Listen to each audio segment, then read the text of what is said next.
నమస్కారం అండి. This is #you. ఈ టైటిల్ పెడితే మీరందరూ ఏమో అనుకుంటున్నారేమో! యాక్చువల్ మ్యాటర్ ఉంది ఈరోజు. రోజా సెల్వమణికి నగరి అనేది చాలా ముద్దుకరమైన ప్లేస్ అండి. చాలా ముద్దు ముద్దుగా చూసుకుంటుంది. అలాంటి నగరిలో లాస్ట్ టైమ్ ఎన్నికలు అయిపోయిన తర్వాత లెక్కింపు ఇలా మొదలైందో లేదో అలా బయటకి నిరుత్సాహంగా నడుచుకుంటూ వెళ్ళిపోయింది. మొత్తం గుప్పెడు పూలు, దాని తర్వాత పూజలు చేసి నేను గెలుస్తానని వచ్చింది. మొత్తం ఓడిపోయేటప్పటికి చాప చుట్టేసింది.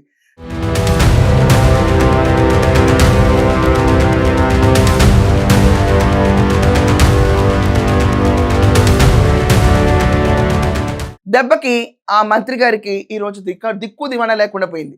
కానీ విచిత్రం ఏంటంటే ఎవరినైతే అన్నయ్య అని నమ్మిందో ఆ జగనన్నయ్య తిరిగి హ్యాండ్ ఇచ్చే మూమెంట్ వచ్చేసాడు. ఈరోజు ఆంధ్రప్రదేశ్లో మనం చూస్తే కనుక నగరి నియోజకవర్గంలో అక్కడ లోకల్ క్యాడర్ అంతా సో కాల్డ్ రోజా సెల్వమణికి వ్యతిరేకంగా ఉన్నారు. ఒకవేళ రోజానే క్యాండిడేట్ కింద నుంచో పెడితే ఆంధ్రప్రదేశ్లో ఎక్కడైనా జగన్ గెలవచ్చేమో కానీ నగరిలో మాత్రం రోజాను ఓడించడం ఖాయం. ఇది వైసీపీకి పెద్ద ఎదురు దెబ్బగా మిగులుతుందని చెప్పి క్లియర్గా చెప్పేశారు.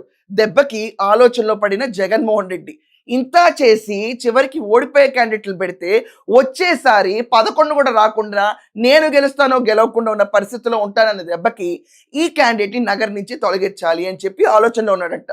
కేవలం ఈ ఒక్క క్యాండిడేటే కాదండి, ఇంకొక డౌట్ఫుల్ క్యాండిడేట్ ఉన్నాడు, అతనే అంబటి రాంబాబు.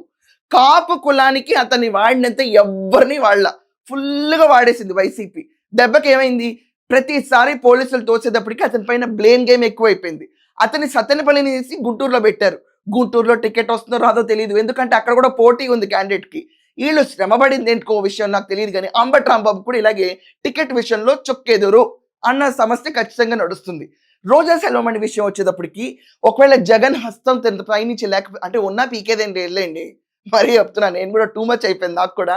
జగన్మోహన్ రెడ్డి హస్తం ఉన్నా లేకపోయినా ఈవిడ పైన మాత్రం ఆడుదాం ఆంధ్ర కేసు హ్యాంగింగ్ గా ఉంది. 70 కోట్ల కుంభకోణం చేశారని చెప్పి క్లియర్ గా విజిలెన్స్ డిపార్ట్మెంట్ 3000 పేజీల నివేదిక సమర్పించి కూడా 2 నెలలు అయింది. కానీ మహారాణికి మాత్రం ఏంటంటే పళ్ళ అలా కూర్చుంది. ఇది కాకుండా టూరిజం మినిస్టర్ కింద చేసిన అక్రమాలు, అక్కడ వైజాగ్ లో మనం చూస్తే ఆ 3 భవంతులు, విలాస భవంతులు, మొదట సీఎం కార్యాలయం, తర్వాత పూతెన ఉండటం కోసం అని చెప్పి జగన్మోహన్ రెడ్డి రెచ్చిపోయాడు. అది కూడా దాంట్లో కూడా అవకతవకలు జరిగినాయి అనే విషయం బయటకు వస్తుంది. 600 కోట్లతో నిర్మించిన విశాఖపట్నం 3 భవంతుల్లో కూడా మేడం హస్తమే ఉంది, మేడమే రిబ్బన్ కట్ చేశారు. కాటికి కాళ్ళు జాపుకునే వాళ్ళందరితోనూ ఆడుదాం ఆంధ్ర పేరుతో ఆటలాడిచ్చి అక్కడ గవర్నమెంట్ ఫండ్స్ ఏవైతే ఉంటాయో కలెక్టర్ దగ్గర ఫండ్స్, వాటిని మిస్యూజ్ చేసేసింది.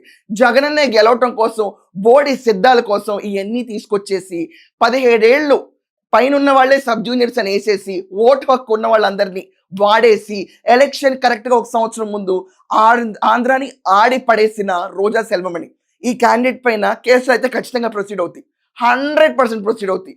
ప్రొసీడ్ అయిన తర్వాత ఓదార్పు ఉంటుందా, వచ్చి ఎన్నికల్లో పోటీ చేస్తే స్థానం అని ఉంటుందా? నగరిలో ఈమెకి ఎగ్జిస్టెన్స్ లేకుండా పోయింది. జగన్మోహన్ రెడ్డి పునరాలోచిస్తున్నాడంట ఈ క్యాండిడేట్ టికెట్ ఇవ్వాలా వద్దా అని చెప్పి.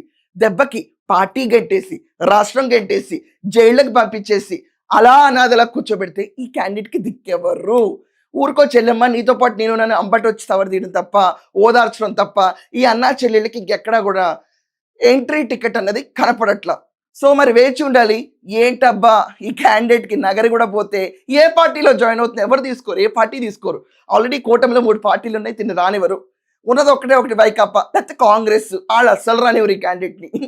ఎందుకంటే రోజాకు చరిత్ర ఉందండి. స్టాలిన్కి ప్రచారం చేస్తే స్టాలిన్ సీఎం క్యాండిడేట్ ఓడిపోతాడు. ఐపీఎల్కో ఎవరికో టీంకి వెళ్ళి ఆల్ ది బెస్ట్ అని చెప్తే వాళ్ళు ఓడిపోతారు. నేను రాజశేఖర రెడ్డి గారిని కలిస్తే రాజశేఖర రెడ్డి గారికి నమస్కారం, rest in peace Rajasekhara Reddy గారు అయిపోయారు ఆయన. జగన్మోహన్ రెడ్డి పార్టీలోకి వస్తే 11 స్థానాల్లో కూర్చున్నాడు. అక్క నువ్వు మాకు వద్దని చెప్పే రూల్స్ అండ్ రైమ్స్ అన్ని పార్టీస్కి ఉన్నాయి. ఒంటరిగా మిగిలిపోయిన రోజా ఏమంటారు మీరు? నగరి కూడా పోయి జైలు జీవితంకి అంకితం అయిపోతే అక్కని కాపాడే వాళ్ళు ఎవరు? దీని గురించి మీ కమెంట్స్ ఖచ్చితంగా రాయండి. That's all for now. Thank you.